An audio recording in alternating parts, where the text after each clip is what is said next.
All right, guys, we're getting closer. I am convinced that we are going to be the October surprise because I am telling you things are developing on the Kamala front in a very big way. And I want to say this, I feel it in my soul, in my spirit, that this woman is an operative, that she was selected and that she was groomed by government agencies. I'm comfortable saying that publicly. I hope Kamala comes out and sues me because that would afford us discovery so we can get answers to many questions that we have. She would have to prove that what I was saying was untrue, thanks to strong defamation laws. I've been receiving, by the way, as of late, a ton of emails about Tim Walz as well, Kamala's VP pick, a suspicious VP pick, because who exactly picked him?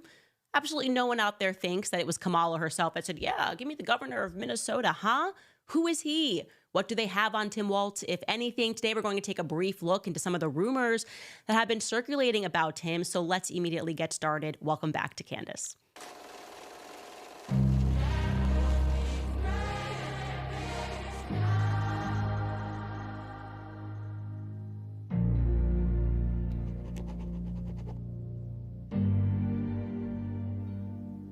All right, so right at the top, in case you guys missed the update on Instagram, yesterday, obviously, we covered the article that was written by former Japan Times editor Yoichi Shimatsu, who claims that he ran the same circles as Kamala Harris in Berkeley, personally hates her, made that very clear, hates her mother, who he claims was a part of the MK Ultra program. Now, we did not speak much or at length about the MK Ultra program. We have very much on this show. For those of you that are new to listening to this podcast, it is an important program for you to familiarize yourself with, because you do have to become awakened to how tremendously evil our government is, that they engaged in this long period of being quite obsessed with how to brainwash people. And I'm talking brainwash individuals. They were obsessed with being able to delete memories from their brains and being able to insert memories into their brains. Really terrifying stories of people that they were able to convince to commit crimes, people that you thought, when you learned about all these serial killers, oh my gosh, Netflix telling you about serial killers, this must be the story. A lot of these people were government operatives. I mean, I would offer a guess that the concept of a serial killer came out of government operatives. I truly believe government programs like MK Ultra and the Charles Manson murders is a great starting point. It's why I say you have to read that book, Chaos, because it deeply dives into the MK Ultra program, but also makes you aware of the plausibility of a mass psychosis. That's why that book is just so incredible, because it was the Charles Manson murders that ended the hippies generation. And I want to be clear, the hippies generation, they thought like, oh, we just were doing this. No, that too was a government operation. They flooded the streets with LSD. They were even slipping LSD because that was their drug of choice. They thought that LSD would provide the means to brainwash people, and that was proven successful with Charles Manson's little hippie commune because he was an operative for them. And they were obsessed with getting people on LSD. I believe the reasons for that was because they wanted to crush Christianity in this country. And what better way to do that than via the sexual revolution? Everybody's sleeping with everybody, living in a commune, sex, love, rock and roll. The music is adding to that. Music, it's real frequencies. It makes you feel a certain way. Certain bands were involved in this program. It's very clear that there are a lot of government agents that are in Hollywood. Always has been the circumstance. So they're trying to tell you that's all conspiracy, it's all crazy. Guys, read the government documents. They are declassified. Learn the truth about the Charles Manson murders. Fully just be willing to confront how evil your government is. And it wasn't just LSD, by the way, that was being used as a mechanism to control people and to brainwash them. It was also sexual assault. They wanted to experiment with whether or not they could brainwash people via sexual assault. So you can look this up, by the way. It's so abundantly obvious and true that even Wikipedia shares that. Basic information about the MK Ultra program, and it's really shocking to see how many people are on that list. Trust nothing when Netflix is presenting to you a deep story about somebody, oh, let me tell you the truth about Jeffrey Dahmer. I have my own suspicions that he too was somebody that was a part of a government program. Anyways, we're not going to get lost on that. The point is that the government is interested, has always been interested in how to brainwash the masses, how to brainwash individuals. And this is something that I have been rather obsessed with this year, learning talking about various psychoses. I think most people are joining this program now because we're realizing that COVID, we got to really just see a mass psychoses implemented before our very eyes. Some people who are listening to this podcast fell victim to it. And by the way, that is understandable. It's totally understandable. You have to forgive yourselves because these people are way ahead of the ball. They know how to do it. They know how to use the media. They know how to use repetition. They know how to use gaslighting. Sigmund Freud being the father of these techniques. They are way advanced. But you guys, we are all kind of catching up to this. And there is just something about this man, this journalist, Yoichi, coming out and saying that Kamala Harris's mother was a part of this program that just makes perfect sense. Claiming that Kamala Harris, in that same piece, was previously married to a British-Canadian guy and basically used her connections within the deep state to virtually delete this from the record in preparation for this run. That just passes the sniff test for me. We did our due diligence on that very quickly, and we came across what we were clear was a potential record between a Kamala D. Harris and a Philip D. Henderson that we found in Reno. Now, we were supposed to receive that record today from the recorder's office. It said 24 hours after we paid for it. We still have not yet received it. That's why we're running a bit late. We just kept refreshing. It's been more than 24 hours. However, we do feel that we can safely debunk this one because upon further digging, we found a different Kamala D. Harris that has a different middle name. And I think that is the one that married Philip D. Harris. So if you've been sending us information on that, please refocus your attention, refocus your research on trying to find a record of the marriage, which may exist. We don't know if the person's name is Philip. We're trying to find a previous marriage of Kamala, which existed in maybe the UK or in Canada. He says that it was in the society page in Canada. Somebody is collecting newspapers. I've had some emails of people that say that they recall this. They don't have it. We need more than that, and we are still awaiting a response from Yoichi. I feel in my gut he is going to respond, that he will get around to it. Even though I believe he currently lives in Hong Kong, we were able to get his actual email. But there's something else here that I would like to say regarding Donald Harris, Kamala's father. I also feel certain that Donald Harris is completely lying about his identity. Due to the communication that we are having right now in the background with people who would know this as a fact. People that we're not willing or able to discuss today, but we are going to as we collect more information. I do feel that we will be able to prove beyond a shadow of a doubt before we get to the election that my instincts, that Beryl, Grandma Beryl, and great-grandma Christiana Brown, that Iris Finnegan, that the women that were pictured in the photos in Kamala's book, The Truths We Hold, my instincts are going to be proven correct, that these are not her biological grandparents. That yes, of course, these women did in fact exist. That's the best way to tell a lie, is to include some truths in there. You know, you want to do two truths, one lie. I've always believed these women existed. There's no doubt of that. And I believe that Donald Harris was exposed to these women. There's no doubt about that in my mind either. But I fully believe that these women were the help. That is just the only thing that makes sense. By the way, a ton of you guys have communicated to me that Snopes has debunked our Grandma Beryl theory by finding the true Beryl death certificate, which shows that Beryl died in 1995. I'm showing you that death certificate. I just also want to be clear. I don't know if you've skipped episodes. We showed this death certificate on the show first. We highlighted it as possible that this could be a Beryl. But we deemed it unlikely, given the fact, and let's pull it back up, that the person who signed off on it, we said, we couldn't identify as the member of the family, Douglas Finnegan. We still, after having spoken to Kamala's family, cannot identify who that is that signed this death certificate. And we also deemed it unlikely because if you look at the cause of death, it says bed sores. Okay, so Donald Harris, a wealthy professor who traveled the world, in my mind, I said he wouldn't allow his mother to die from not being rolled over in 1995, but I digress.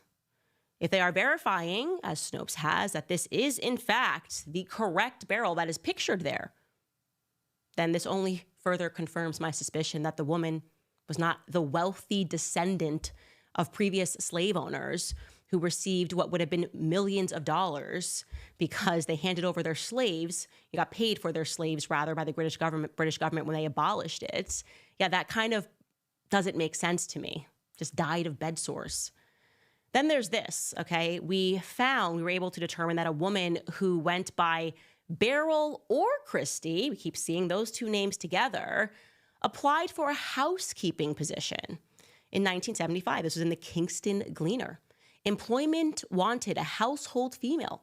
Experienced recommended women live in or out seek employment as housekeeper, cook, laundress, days worker, nursemaid, Beryl or Christie. Has Snopes yet worked to debunk our assertion that Christiana Brown, the one that is shown in Donald Harris's essay, this woman, may in fact have been a laundress who identified herself as a laundress in a case related to election fraud in Jamaica? Are they too busy to look into that? Are we supposed to still pretend that a worldly political woman who owned and operated dry goods stores and supported local politicians and spoke every day about trade and taught Donald trade, as he asserted throughout his piece, would describe herself as a mere laundress? Listen, like I said, some people who we are speaking to who would know for a fact whether or not what I was saying was true or false are making us feel certain that we are barking up the right tree and they are helping in this investigation. And so we are going to stick with it. Something is just not right about Donald Harris. It's not right when relatives are saying they've never met his mom. Relatives that are close to him are saying they've never met his mom. None of this makes any sense. I believe that Kamala is lying about her genealogy, and I believe the state is helping her to do that, just as Yoichi is asserting. I believe there is a collaborative effort here behind the scenes. And my gut sends me that way because, I mean, I just put myself in her situation. If I had a person with a platform of my size out there saying, Candace is lying about the fact that her grandma was born and raised between St. Thomas and Tortola and grew up on the island, and like that her grandma is black, I would be first and foremost livid because of how close I was to my grandma, okay? Like raised in her house during my formative years. My grandmother is Caribbean. Like I would be in 5 seconds out there being like, who are you to tell me that my grandmother is not black, to tell me that my grandmother did not grow up on the island, to tell me that my grandmother didn't have a thick Caribbean accent. And first and foremost, I used to correct my grandma. She'd say, throw it away. I said, Grandma, it's throw. It's throw, Grandma. Throw it away. No, Grandma, it's throw, Grandma. When I was a little kid, she'd be like, out the light. I'd be like, Grandma, we don't say out the light. It's turn the lights off, Grandma. There's just no way that I would just be mum, only just one picture of her in a book, and then like, I'm not even going to answer any questions about my heritage. Something is wrong. We all feel it. She is lying about her genealogy. And the person that I'm in communication with, like I said, we're collaborating right now, who is being very forthcoming with information, told me that in Jamaica, there was this huge importation of a lot of Chinese and Jewish communists, or rather people who purported that they were fleeing communism, who then settled in Jamaica, is what I should say, right? So they get there in Jamaica, and I find that to be of great interest to me because America dealt with a similar influx of a bunch of immigrants who purported to be fleeing communism in Russia, who didn't actually flee communism. They brought it to America. Hence McCarthy, Senator McCarthy, he was a hero. He was telling the truth. You learned that wrong in your history books. Communists are very good at assuming different identities. They are gypsies. And I remain extremely bothered by the fact that Kamala just didn't mention the fact that she had all these white relatives that she was extremely close to anywhere. She just rinsed it completely from her background and her history. I find that to be a severe lie by omission. Here's the thing. I know we're not supposed to go down in conspiracy land. I just live there permanently because I think conspiracy land is gut land, and we are just all coming to terms with the fact that something is wrong. There is too much synergy between what is happening in France, Emmanuel Macron, his shady background, his wife, who is definitively born a man, Okay. Him also being raised by his grandparents, shady, broken family structure, didn't really know his parents growing up, but his grandma was there and raised. It's all so related. The Barack Obama story follows the Emmanuel Macron story, follows the Kamala Harris story. How are they all growing up with such a similar non-existence? Just a non-existence, right? Like it doesn't make any sense that this many people who are being put into positions of power have such shady upbringings. It's not that difficult to say, this is my mom and this is my dad, and they raised me in some capacity. Also, remember yesterday when I said that there was virtually no information? They tried to wipe the information that Barack Obama lived for like 8 to 10 years, first 10 years of his life in Indonesia. And then like that one reporter found the one pamphlet that showed that he went by Barry Soetoro. And he also went by Barry Soetoro in college. Like, his name was Barry Soetoro. And there was very little information available about Lolo Soetoro, very few pictures available about Lolo Soetoro, his stepdad. Well, I didn't realize that Judge Joe Brown, man, that judge is coming with the receipts, actually sat down in an interview with Scoon TV and called out Lolo Soetoro. He claims that he was a CIA operative. Take a listen. Well, there are pictures of Bush with his arm around 8-year-old Barack Obama because his stepdaddy, adopted daddy, Lolo Soetoro, had done a lifetime worth of business with the Bushes. Wow. Uncle George Herbert Walker, after whom George Herbert Walker Bush, Bush 1 president, was named, founded Halliburton in 1946 in Oklahoma. And Lolo Soetoro had been international executive vice president for Standard Oil. There was talk of him being a CIA asset. Well, in yeah, Indonesia. see, he ran the death squads for the Indonesian army. On his own call, anyone could be assassinated. So when George Herbert Walker Bush became head of the CIA under the Ford administration, he just got with his old buddy in the oil business, Lolo Soetoro, and pulled off the hits. See, Barack's grandmother has been acknowledged as being the woman that operated the channels through which CIA money went to the Southwest Pacific. So she introduced her daughter, who had just had Barack, to Lolo Soetoro, and they got married, and Lolo Soetoro adopted Barack Obama. The name was changed to Barry Soetoro. Now, when he went to high school in Hawaii, I know about that high school. I almost sent my oldest son to it. I could afford it, but I didn't think he deserved it. 20 years ago, the tuition was $95,000 a year, not including room and board. When Obama went there, I've talked to 2 of his classmates. They independently state that the tuition, not including room and board, was $45,000. Now, Business Insider reports his income for 2017 at over $200 million net. That's after taxes, deductions, write-offs. For this last year, 2018, they reported it as $570+ million. And that's after all deductions, tax, right? Trump doesn't make that net. I mean, even some of the richest people in America don't make that. Why? Because when his stepdaddy died, he was one of the 10, 15 richest men on earth.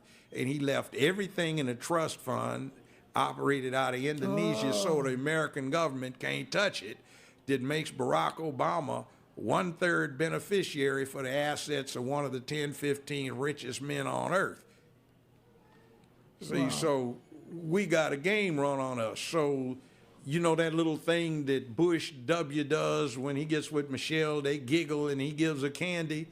The inside thing is that's supposed to be the same kind of candy he used to give to her husband when he was 6, 7, 8 years old. Oh, wow. All I'm saying is that when you hear the truth, it just hits differently. And it's the only thing that makes sense, because we're looking around and we're going, where are these people coming from? Like, it feels like they're just being minted as leaders. I mean, Kamala Harris didn't even win. They just moved Joe Biden aside and said, here you go, vote for Kamala. I mean, that's completely crazy. If this is supposed to be a democracy, right? If we're supposed to be having this system in which any person can be president of the United States, why does it only feel as though people that are deeply connected in a web of politics are the ones that do become presidents of the United States? Why does it always feel that it's somebody who has a shady upbringing, okay, someone like Barack Obama, who spends time on an island, very likely was a part of a military program, people like the Bush family, like the Clinton family? Why does it feel as though we don't have the system that we purport to have? Something is very wrong. I believe these individuals are being bred. I think a lot of these people also are being selected after they are caught committing crimes, because then they know that they can be controlled. And when I say who is controlling them, I'm referring to the CIA. And I think that everyone's waking up to it right now. And so we got to acknowledge it. We have to speak about it. And it's the only way that we're going to be able to come up with a conclusion. I also want to now speak about what's going on with Tim Walz. I was reticent to speak about this, but I think there's been too much rumbling about it, and it's time to. First, I want to throw it to one of our sponsors, because the incompetence of the Biden-Harris administration is something that we cannot handle as a country for another 4 years. It's why many Americans have been buying tangible assets, such as precious metals like gold and silver. I've teamed up with a great company who's made buying metals very easy, transparent, and simple, and that company is Goldco.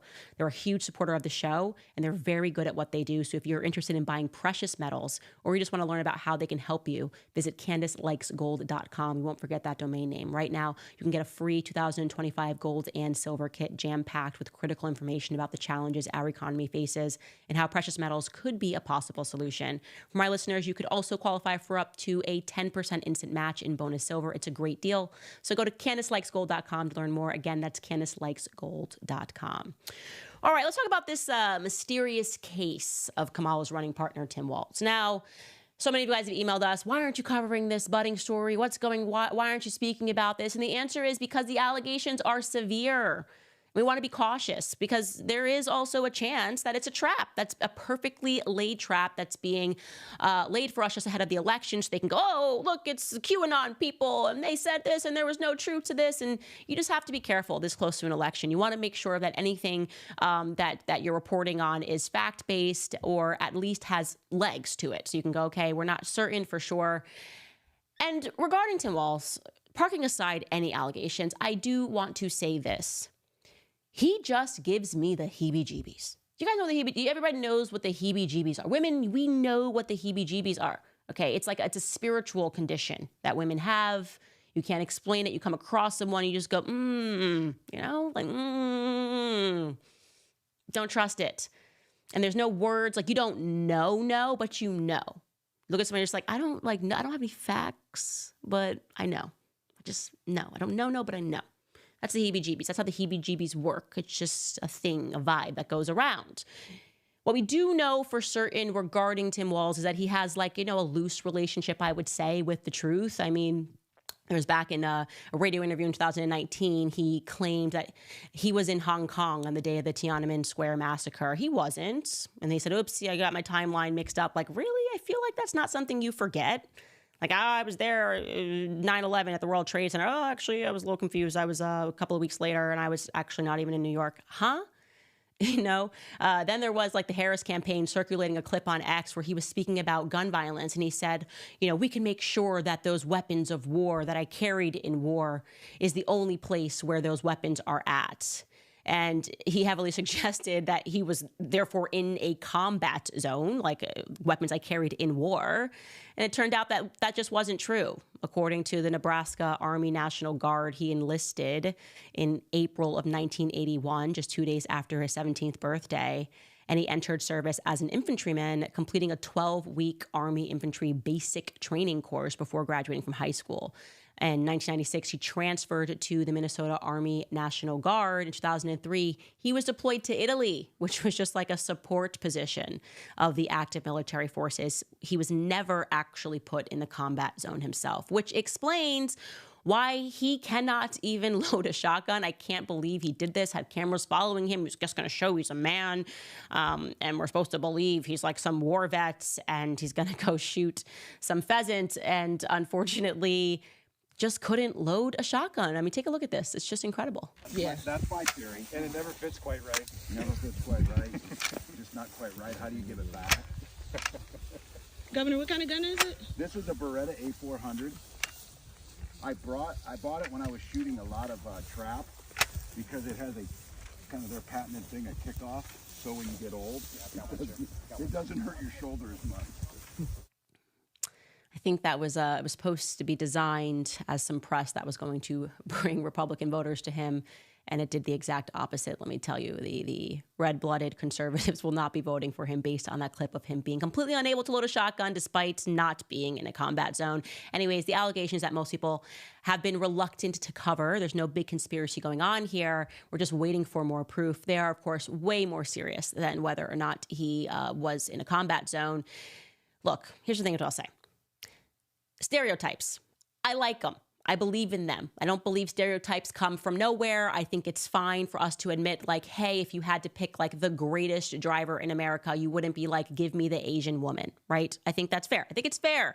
There are Asian stereotypes, black people stereotypes. If you're like, hey, I really want to get my accounting done, taxes done, like you're not going to be like, give me the female black girl. I don't know. Of course, I'm not saying you can't be like brilliant. My sister's an accountant and she's really good at math.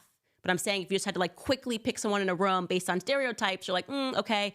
And there are straight man stereotypes and there's homosexual man stereotypes.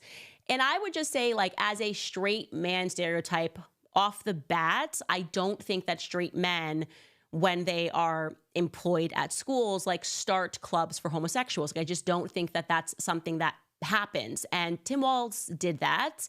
And the NPR like kind of came out with this story and really tried to sell it to Americans by writing about a guy named Jacob Rattan, who apparently was one of the students at the school that Tim Walz went through. I'm going to just read this to you directly. Taunts and threats escalated as rumors about Jacob Rattan's sexual orientation swirled around his southern Minnesota high school during his senior year in 1999. Like right there, I was kind of like, really? Like in the 90s, like taunts and threats for being gay. It's giving the Laramie Project vibes, which is like, we're not being told the truth. Whatever. Let's just take this at face value. It goes on to say someone chalked a slur on his driveway in giant letters. Like, was I living in a different 1999 existence? Like, I feel like everybody in the 90s just like got along. Like nobody was writing like gay slurs on somebody's driveway in chalk, but whatever sells papers, I guess.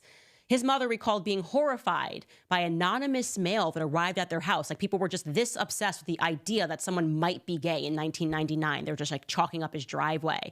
After the teenager found his car window smashed in the high school parking lot, this feels like a movie, he told officials at Mankato West High School that he intended to come out of the closet and sought their support to start a gay-straight alliance club. The principal made an unconventional decision in the choice of a faculty advisor for the club, which the high school had never had before in this relatively conservative city. Tim Walz, a geography teacher who was also a football coach, Mr. Walz readily agreed, and the choice came as a relief to Mr. Rattan. So he was selected and agreed that he would help start this club with a kid who apparently, for whatever reason, people were chalking his driveway and smashing in his car because he might be gay. I don't know, doesn't pass the vibe check, but that's what they're saying is true. Okay, so there has been a person who is deeming themselves to be a whistleblower who has been going around to various people. It made its way to me as well, claiming that he was claiming that he's a student that was essentially groomed by Tim Walz and that he will be taking further action. He's been, and again, this could be a person who's just in the mix saying stuff, claiming that he was in some way abused by Tim Walz. And I think it's worth discussing because the rumor mill has gotten big enough. Again, I don't have any concrete proof. For me personally, I would need a person's name to verify that they actually lived to and went to the same school. He claims that he's going to be forthcoming with that. I do a lot of work with Ian Carroll. He is the TikToker, and he went to suss this out like even more. Like he went to fish out the details of this even more by contacting the whistleblower and had a 42-minute discussion with him on the phone, which he felt that the person who came forward was being entirely legitimate, as well as others in the movement who felt that he was being legitimate. But people can be great performers. Anyways, I will allow you to listen to what Ian Carroll concluded after his phone call with the alleged whistleblower. Take a listen. Today, I had a 40-minute phone call with what sounded an awful lot like a genuine whistleblower. This is the phone call. There was no weird, breaks in character. There was no weird, the vibe I can be fooled. I'm no ultimate judge of character. I'm not perfect. I'm also not some professional journalist or anything. But my judgment of what I heard and what I asked and what was said to me it sounded like it was a real story, and the details seemed to line up not only with what else had been said, but also with what I could corroborate about like where Tim Walz was at that time and what he was doing at that time, and who knows. And so basically, here's where we're at. Whistleblower is seeking a legal course of action. Not going to say more about that, but allegedly told me that they are not seeking any kind of payout, that they're seeking only reimbursement for court fees, and basically peace of mind to not have to see Tim Walz on screen on the, in the White House for 4 years. And Whistleblower knows of several other people that experienced the same or similar types of abuse. Whistleblower says they have lots of proof. Allegedly, there is a cache of journals and letters, like just documents from the time that help corroborate the story. And they're allegedly stashed where multiple of these people have access to them. And allegedly, they feel comfortable sending photos of some of those documents that won't give away their identity yet, but will at least help to corroborate the story, allegedly. Allegedly, there's also more actions being taken behind the scenes that I'm not going to talk about right now. All I'm going to say is that it could all be fake. There's no proof of anything yet, and you should treat it as such. Unconfirmed, uncorroborated internet claims. But there might be something there.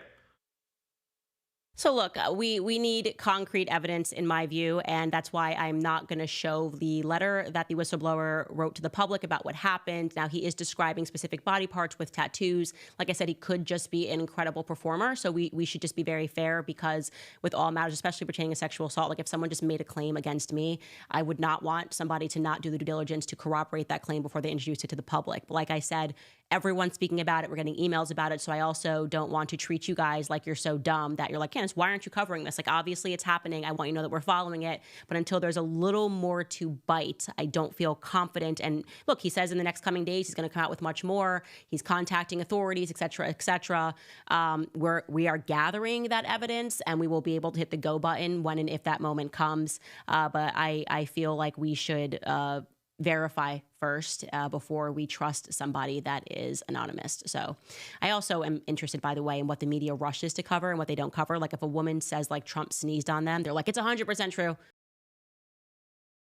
Or like, we are just more responsible in general. We don't do the same thing, and their media is just like ignoring it entirely, even when there is proof. Like they could have somebody with full proof. Like Hunter Biden had a whole laptop. It was him smoking the crack pipes. It was literally, they were like, don't believe your own eyes. That's what you got to appreciate about the left. They really are something. Anyways, one thing that is interesting that I want to point out is that part of the allegations, this person asserted that Tim Walz took him to a concert. Well, Tim and his wife have offered up that they did in fact take students to concerts. So I find that to be weird in general, like hanging out with your teacher at a concert. Maybe I'm weird, maybe I'm old fashioned. I don't even like seeing my teacher at the grocery store. Like that feels inappropriate. Like if you bump into them outside of school, I'm like, what are you doing here? What are you doing here, Mrs. Balistreri? I don't know. It just feels very wrong to me. So anyways, I'm going to leave that right there. Tell you guys a little bit about Beam. Lately, my family and I have been doing a lot of overseas traveling. And let me tell you, one thing that remains constant no matter where I am is the importance of sleep, especially when you're jet lagged, as I have been. Sleep is our foundation. It fuels our energy, sharpens our minds, and keeps us ready to tackle the challenges of the day. And that is where Beam Dream comes in. It is not just another supplement. It's a game changer. It's formulated with natural ingredients. Beam helps you drift into a peaceful sleep, so you wake up refreshed and ready to seize the day without the grogginess of other sleep meds. All you need to do is mix Beam into hot water or milk. You froth it and you can enjoy it before bed. Right now, my listeners will get a special discount on their science-backed healthy hot cocoa for sleep with no added sugar. So make sleep a priority and try Beam's best-selling Dream Powder and get up to 40% off for a limited time when you go to shopbeam.com/Candace and use code Candace at checkout. That's shopbeam.com/Candace and use code Candace for up to 40% off. Better sleep has never tasted better. All right, now we got to get to some of these clips that I missed while I was in Tokyo. I've been dying to get to this. I'm so excited. I obviously heard that Kamala appeared on the Call Her Daddy podcast. Now, I want to be clear. If you are a listener of the Candace Owens podcast, we can be pretty damn sure that you are not a listener of the Call Her Daddy podcast. Probably a lot of you had not even heard of it. It is a big podcast. There's no question about it. But I would say that if you identify as a conservative, it is probably not in your top 10. So first and foremost, let's just let Kamala explain, is really the first question that Alex Cooper, who is the host of Call Her Daddy, asked was, why did you want to come on this podcast of all the podcasts? And that's a great question. Take it away, Kamala. I'm curious, like, you don't do too many long form interviews. What made you want to do Call Her Daddy today? Well, I think you and your listeners have really got this thing right, which is one of the best ways to communicate with people is to be real, and to talk about the things that people really care about. I mean, what I love about what you do is that your voice in your show is really about your listeners. And I think especially now, this is a moment in the country and in life where people really want to know they're seen and heard and that they're part of a community, that they're not out there alone. And so I'm really glad to be with you. That's a lot of words and a lot of euphemisms to describe the community that she's referring to. For better or worse, what it is it's a sex-themed podcast. There's really no way that you can talk about Call Her Daddy without saying that it's women that get together and talk about sex. I mean, even when they launched this podcast, for clarity, Alex Cooper, that host, just turned 30 years old. She launched it with another girl. Then her and that girl had a falling out. And really, they just kind of keep this flow of women that come on to talk about their failed relationships, talk about their sex moves.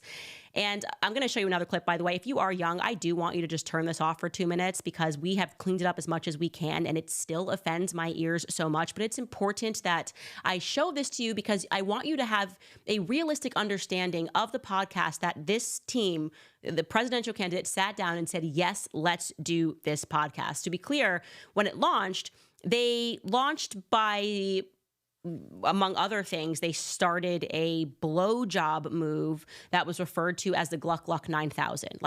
Just so you understand how graphic this podcast can get. She has hosted various porn stars to speak about their favorite positions. One such porn star is Lana Rhoades. I'm going to let you listen to this. Again, we have cleaned this up as much as we can and it still offends me. So if you just don't want to hear the next minute, you can turn down the volume and I recommend that you do because that's what I would do. I am really doing this as a journalistic endeavor because it's important to understand who Kamala Harris is. When she gave you that word salad about the community of Call Her Daddy, this is what she's referring to. Take a listen. What are your go-to favorite sex positions? I am so basic. I love missionary. I love missionary too. I think it's great. It's the I think best. it's great. It feels the best for me, like with Mike at least. One thing that's interesting that I just started like doing with him that I never did with anyone else is I said that we like missionary.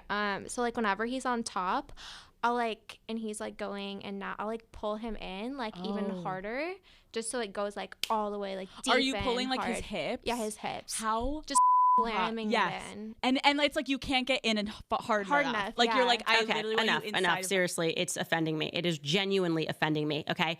And that, by the way, in her discussion with Lana Rhoades, that was the most PG portion. Even the description on YouTube, I'm just amazed. Like, I'm not allowed to make money on YouTube. And it's just amazing to me what is on YouTube. The description in the box on YouTube says Alex and former porn star Lana Rhoades discuss, I'm not going to read this, bleep, bleep, bleep, your man, bleep, while he is on all fours, different types of, and I'm giving the nice word here, testicles, schoolgirl role play, and the strangest role play that Lana proposed to a boyfriend and got turned down.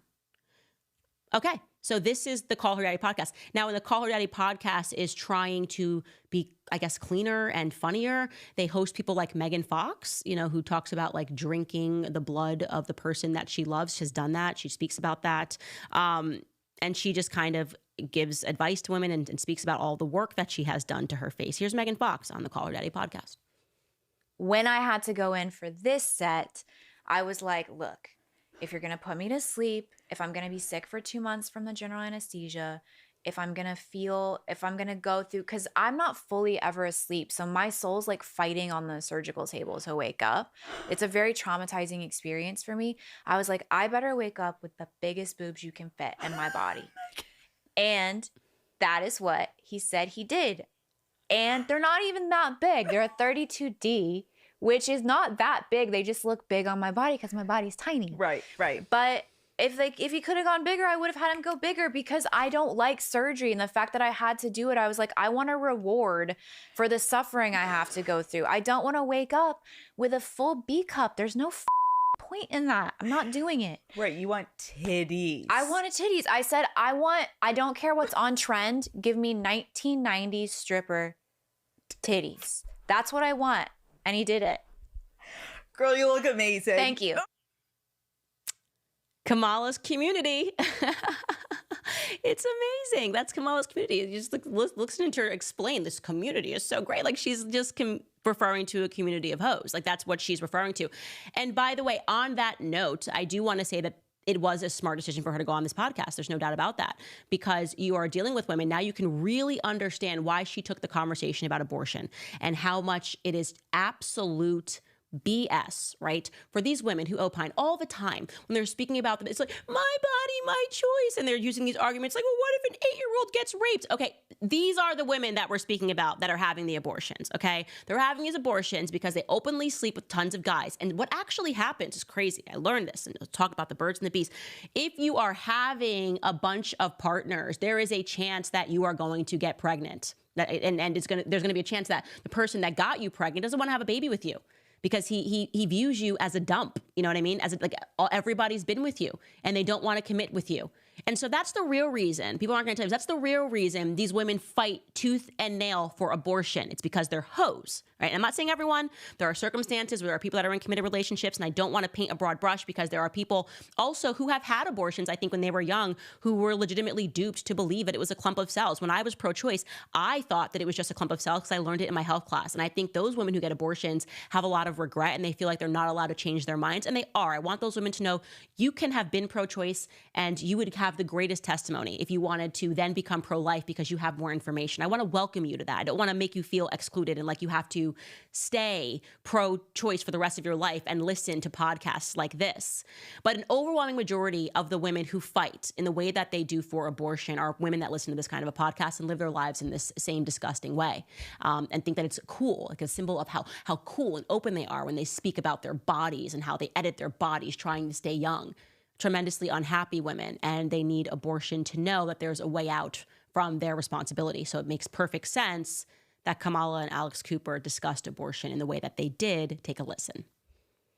I want to pose this question more to you and the Daddy Gang, but one of the biggest conversations in this year's election revolves around a woman's body. Yep.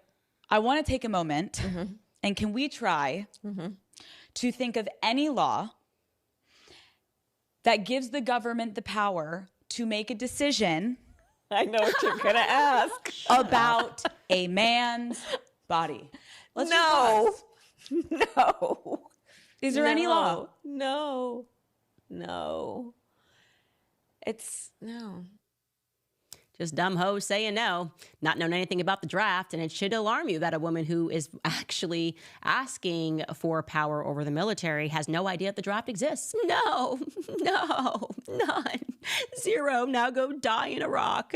Go die in Israel. Go die in Ukraine. I can't stand this. I just hate the basic BITCH movement, like the basic conversations. It's the worst stereotype of women that we have nothing to offer, but I gotta get my boobs done. And they were I was give me the biggest thing, the biggest thing you could possibly give me. I want them so big. I'm I'm gonna go under because I my soul is floating. That's them being religious. When I'm under a general anesthetic and I'm getting the biggest boobs ever, my soul is just so powerful that it floats to the top. And so I'm doctor, if I'm gonna do this, and my soul's going to be floating above me and me looking down, give me the biggest boobs you can possibly give me. And he did. Yeah, that's me. That's my connection to God. It makes me sick. This is literally what we're doing. I can't stand this version of what it means to be a woman. And I am so happy to have made a pivot away from that and to recognize when I see that, I want nothing to do with it. It is just, it further commits me to never casting a ballot ever for women who speak in the way that these two women just spoke about abortion, after a long list of women coming on and talking about their very, very many partners and how they like to get down with their very many partners. Anyways, parking that aside, let's also discuss the fact that Kamala, while I was in Tokyo, rolled out a new accent. I said no. Someone texted me, they said, Candace, she rolled out a new accent. I said, no, she did not. No, she didn't. I don't believe these people. I said, shut up right now. Shut up your face right now. And they didn't. They presented evidence that she rolled out a new accent. She met up with Stephen Colbert, and out of nowhere, she decided to be Jamaican. Take a listen. Luxury that people and are it's using. crude. Have empathy, man. Yes. For the suffering of other people. Have sense of purpose? Okay. Have empathy, man? I just, what is happening here? Tell me she is not the Manchurian candidate. I don't even know what triggered her there. I don't even know what word he said that triggered her and made her go into the Jamaican personality, as if, yes, it is a fact. Her dad has a Jamaican accent, and it is a real Jamaican accent. You do not inherit that accent. Like I said, my grandmother spoke in a very thick Caribbean accent. I just spent my life correcting her. We were like little tots. No, grandma, no, it's not throw it away, it's throw. Say the H. My dad does not have a Caribbean accent because he did not grow up on the island. You can't just drop a Caribbean accent. Least of all, after you just premiered a Spanish accent. Roll the clip.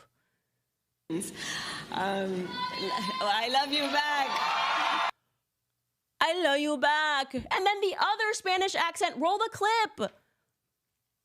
Well, first of all, thank you for the question, and I hope your family is okay and your home is okay. Oh my gosh. Well, this is why the Spanish people are telling me that they call her Que Mala, okay? This is, I think, what's happening. You can't just be Latina after being Jamaican, after being black. There's a black scent. Let's hear the black scent. Everywhere I go, I tell people, look, you may not be a union member. You better thank a union member. For the 5-day work week, you better thank a union member for sick leave. You better thank a union member for paid leave. You better thank a union member for vacation time.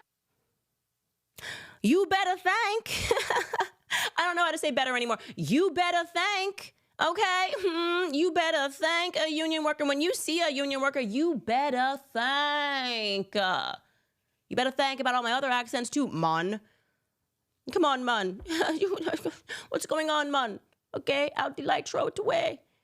I can't keep up. I really cannot keep up with so many accents that this woman just keeps dropping. It's not okay. It is just simply not okay. And we collectively must come together and deem this to be the most un-okay dipping and diving out of various personalities that we've ever seen. When do we get to legally diagnose her with multiple personality disorder? When does that come? Media loves a good diagnosis. I want to diagnose Kamala Harris. And let me be clear, whoever did this meme, you won this year. Take a look. Spanish, Haitian, Indian, Jamaican, black, white, Cuban, or Asian. It says Kamala Harris filling out a job application. That person wins the internet. Absolutely amazing. All of this to say, by the way, that she did go on the Breakfast Club yesterday, as we were anticipating. I cared about one thing. I knew he was going to bring up Janet Jackson. I was just like, if she says one word about Janet Jackson, we riot. Play the clip. Quick question. There's a rumor that Janet Jackson is mad at you because you prosecuted her brother, the late, great Michael Jackson. That's on the internet. Clear that up for people. That's just not true. I know. Yeah. On either count. She's not mad at you? Well, I mean, I don't know. I don't know. I have not talked to her, but it's not true about her brother. All right. She didn't say anything about Janet Jackson. She didn't say anything about Janet Jackson, but we're still not done going through her whole history because somebody tried to come after Janet Jackson. But that's what I was really watching for. And, she did all the typical stuff. It was the greatest softball interview I've ever seen. Disappointing in Charlemagne, genuinely. I will say this, at least when conservatives are on his show, he's respectful. So I will give him the credit that it's not like when he does in the rare moments that he has a conservative, he attacks them. I thought he was very fair to me when I was on. But this was it was unbelievably softball and just tried to make her look good and allowed her to clear up things and give her an opportunity. But what's really funny is the media ran with the greatest interview she's ever given. but the internet felt very differently. I loved looking at the comments under the post after the Breakfast Club posted it. This is what they had to say on the internet. This, by the way, we're just giving you a screenshot of all the comments in a row, so we are not picking and choosing. This person writes, Charlemagne can now join the cast of The View. Cabby writes, whenever she says, I grew up in a middle class, I think of the SNL skit. Personal Reviews writes, 75K a year now feels like living off of 40K a year. As a journalist myself, I lost some respect for Charlemagne here. He wouldn't handle Trump with the same kid gloves. The only person I know to ask her hard questions was the brother on 60 Minutes. That was the best interview I've seen of her. Why does Charlotte talk crap about Harris with Andrew Schultz, but not to her face? ? Again, next person writes, like my grandpa used to say, you can't piss on my leg and tell me it's raining. This person writes, came straight to the comments before it started. Ads ain't even done playing yet. This person writes, who else immediately went to the comment section? Charlemagne, you messed up in the first 3 years. Kamala, yes, we started on day one. This person writes, my rents increased almost 20% in the last 2 years. Groceries are sky high. Taxes went up, but my wages haven't kept up with the inflation. There is no middle class anymore. If anybody makes less than 50K a year, you don't see that because we are effed. So you get it. Like, it's not working. And like all of this damage control of trying to get the black vote back, it's just not going to work for Kamala. People are recognizing their circumstances. They already lived under Trump. So all of the, ooh, spooky Trump, if he becomes dictator, nobody's buying that. They were living well under Trump, right? And they have seen how their lives have declined under a Biden-Harris administration. And her pretending like she had nothing to do with it and things are going to get better if she becomes the president it's not working. And I'm proud of that. Like I said, it's like for the first time, I am proud to see Black people holding the line and not falling for the usual race banter and the tricks, and particularly Black men. Anyways, you guys, I'm going to go to your comments after we first just thank American Financing and remind you guys to contact them, because the economy has been a major burden on the average American, as we are seeing right now in those comments. The wages are flat, expenses are up, and it's very hard to manage to pay all the bills without grabbing credit cards. If you're a homeowner and you're frustrated with that cycle, you can make a 10-minute phone call, no obligation, to American Financing. Interest rates are coming down and are now in the low fives. So if you're constantly carrying over a credit card balance each and every month, the rate in the 20s, American Financing can show you how to put your hard-earned equity to work, and they can get you out of debt. Their salary-based mortgage consultants are saving their customers an average of $800 a month. And if you get started today, you may not even have to make next month's mortgage payment. So call today. The number is 800-795-1210. That's 800-795-1210. Or you can visit americanfinancing.net/Owens. That's americanfinancing.net/Owens. Also remind you guys, hit subscribe on the YouTube channel. Hit subscribe on the Rumble channel if you have not already.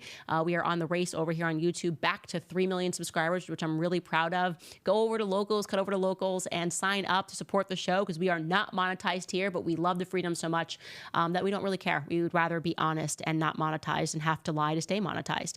That is the reality. Anyways, guys, we're going to cut over and read some of your comments, and you can do that over at Rumble. So we will see you over there. All right, ladies and gents, let's get ready to rumble. Let's see what you guys have for me today.